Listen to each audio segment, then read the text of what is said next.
دیکھا یہ جاتا ہے کہ اگر عورت کے ساتھ ساتھ مرد بھی اپنا مکمل علاج کرواتا ہے تو حمل ہونے میں آسانی ہو سکتی ہے، حمل ہونے میں بہتری ہو سکتی ہے، جلدی حمل ہو جاتا ہے۔ 18 سیریز میں ہم مرد کے متعلق بات کر رہے ہیں، آج ہم بات کریں گے ڈی این اے فریگمنٹیشن کے متعلق۔ اب یہ کیا ہوتا ہے، اس کی وجوہات کیا ہیں، اس کا علاج کیا ہے اور یہ کس وجہ سے ہوتا ہے، اس سے کیسے بچا جا سکتا ہے، تمام معلومات آپ کو اس ویڈیو میں ملیں گی۔ اب ڈی این اے قدرت نے جو ہوتا ہے وہ مرد کا ڈی این اے ایک چھوٹا سا اسپرم ہوتا ہے، اس میں لپیٹ کر جو ہے وہ انڈے دانے تک پہنچا دیا جاتا ہے۔ اگر اس کا جو اسپرم کا جو ڈی این اے اگر وہ ڈیمیج ہو جائے تو یہ ہوتا ہے کہ حمل ہونے میں دشواری ہو سکتی ہے، حمل ہونے میں جو ہے وہ مرد جو ہے وہ بانجھ پن کی طرف جا سکتا ہے۔ اب کچھ جوڑے ہوتے ہیں جن کا بظاہر سب کچھ نارمل ہوتا ہے، ان کے اسپرم کی کاؤنٹ بھی ٹھیک آ رہی ہوتی ہے، اس کا سب کچھ نارمل ہوتا ہے، لیکن جب ان کو بچہ جو بنانے کی صلاحیت ہے وہ مطلب ان کو حمل نہیں ہو رہا ہوتا، جب ان کی ڈیٹیل میں پتہ جائیں تو پتہ چلتا ہے کہ جی ان کا جو ڈی این اے وہ ڈیمیج ہو گیا ہے، اس وجہ سے بار بار جو ہے وہ آئی یو آئی فیل ہو رہا ہے، یا بار بار جو ہے اس کی جو حمل ہے وہ ضائع ہو رہا ہے، کیونکہ ڈی این اے ڈیمیج ہوگا تو بعض کا حمل ہو جاتا ہے لیکن ایمبریو کمزور بنتا ہے، جس کی وجہ سے بار بار جو ہے وہ بچہ وہ ضائع ہو جاتا ہے۔ اب جو ڈی این اے ڈیمیج ہے اس کی وجوہات کیا ہیں؟ اب جو ڈی این اے وہ ڈیمیج ہے اس کی بڑی وجہ ہے ری ایکٹیو آکسیجن اسپیشیز۔ اب یہ کس وجہ سے ہوتا ہے؟ یہ ہوتا ہے آکسیڈیٹیو سٹریس کی وجہ۔ اب یہ اس کی جو وجہ سے یہ ہوتا ہے کہ جو ڈی این اے وہ ڈیمیج ہونا شروع ہو جاتا ہے۔ اب یہ لیپڈ کو بھی لیپڈ پروٹین اور اس کو جو ڈی این اے کو ہے وہ مکمل طور پر ڈیمیج کرنے میں جو ہے وہ کردار ادا کرتا ہے۔ اب اس کی جو وجہ ہوتی ہے وہ سب سے بڑی وجہ ہوتی ہے عمر کا فیکٹر۔ اگر آپ کی عمر زیادہ ہے تو اس وجہ سے بھی ہو سکتا ہے، اگر آپ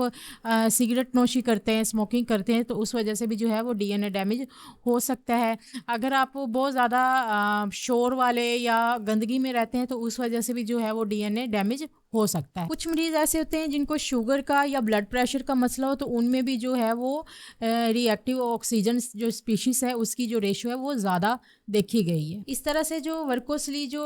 ہوتی ہیں نالیاں ہوتی ہیں، اگر ان میں خون کا جماؤ ہو جاتا ہے تو اس وجہ سے بھی جو ہے یہ مسئلہ بن سکتا ہے۔ اب اس کا جو ہے وہ الگ سے ٹیسٹ ہوتا ہے، ایک تو مرد کا جو سیمن انالیسس ٹیسٹ ہوتا ہے اس میں تو صرف یہ پتہ چلتا ہے کہ اسپرم کی جو تعداد کتنی ہے، اس کی مورٹیلٹی کتنی ہے، اس کی مارفولوجی کیا ہے، لیکن اس کا ایک الگ سے ٹیسٹ ہوتا ہے جسے ڈی این اے فریگمنٹیشن ٹیسٹ کہتے ہیں، جس میں اس کا مکمل ڈی این اے چیک کیا جاتا ہے کہ ڈیمیج تو نہیں ہوا ہوا ڈی این اے۔ اس کا جو ٹیسٹ آتا ہے وہ فیصد میں آتا ہے، اگر تو کم سے کم مطلب 15% ہو تو اسے نارمل کنسیڈر کیا جاتا ہے، اگر 15 سے 25% کے درمیان ہو تو کہتے ہیں کہ یہ بارڈر لائن ہے، تو علاج کی اس کی ضرورت ہوتی ہے۔ اب اس کے ڈیمیج ہونے کی سے کیا کیا ہوتا ہے، مطلب اگر اس کا آئی یو آئی جو ہے وہ بار بار فیل ہو سکتا ہے، اگر حمل